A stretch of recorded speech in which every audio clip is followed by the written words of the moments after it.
Assalamualaikum warahmatullahi wabarakatuh. Saya Dewi Lalfianti. Saya Afifah Rizkia Putri. Saya Husnul Hidayat. Saya Isma. Saya Kisum Mustika Ramadhani. Kami dari kelompok 3 akan mempresentasikan proses yang terjadi pada reaktor nuklir. Atom adalah unsur kimia terkecil yang merupakan komponen penyusun dari berbagai benda yang ada di sekitar kita. Meskipun ukurannya sangat kecil dan tidak dapat terlihat dengan mata, namun atom memiliki energi potensial yang sangat besar. Energi potensial dapat dimanfaatkan apabila terjadi reaksi kimia pada inti atom. Reaksi inti atom merupakan peristiwa perubahan suatu inti atom sehingga berubah menjadi inti atom lainnya dengan disertai munculnya energi yang sangat besar. Agar terjadi reaksi inti atau reaksi nuklir, diperlukan partikel lain untuk menggoyahkan keseimbangan inti atom sehingga keseimbangan inti terganggu. Terdapat dua jenis reaksi inti atau reaksi nuklir, yaitu reaksi fusi dan reaksi fisi. Reaksi fisi adalah reaksi pemisahan atom dengan inti berat karena ditembak oleh partikel neutron.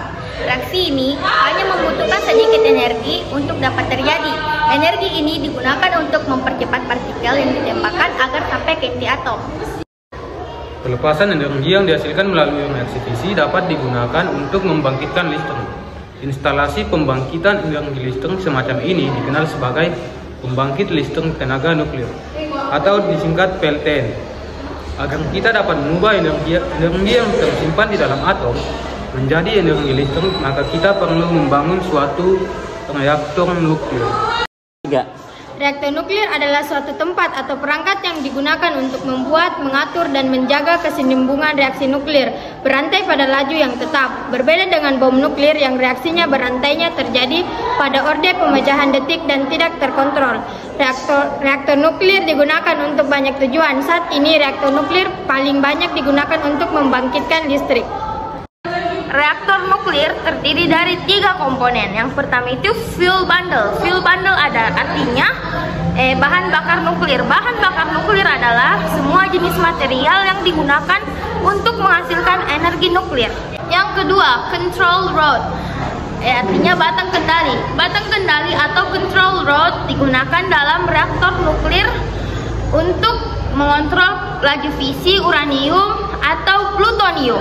Yang ketiga, coolant, artinya cairan pendingin. Cairan pendingin adalah suatu zat, biasanya cair atau gas, yang digunakan untuk mengurangi atau mengatur suhu suatu sistem.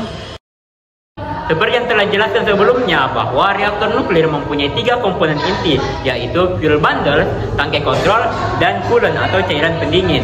Mayoritas reaktor nuklir menggunakan uranium sebagai bahan bakar. Uranium yang digunakan berbentuk seperti silindris dan berukuran sebesar ruas jari orang dewasa. Satu buah uranium tersebut mempunyai energi setara dengan 800 kg batu bara atau 560 mililiter minyak bumi. Uranium tersebut biasa juga disebut dengan fuel pellet. Fuel pellet kemudian disusun membentuk fuel rod. Fuel rod kemudian disusun membentuk fuel bundle. Fuel bundle inilah yang selanjutnya dimasukkan ke dalam reaktor nuklir. Apabila seluruh fuel bundle telah dimasukkan ke dalam reaktor nuklir, maka tahap selanjutnya yaitu memulai reaksi nuklir. Reaksi nuklir dimulai dengan menembakkan neutron menggunakan neutron generator. Neutron yang ditembakkan tersebut kemudian membentur inti atom uranium. Inti atom uranium yang terkena tembakan neutron menjadi tidak terkendali. Inti atom yang tidak terkendali kemudian terbelah menjadi 2 inti atom yang lebih ringan.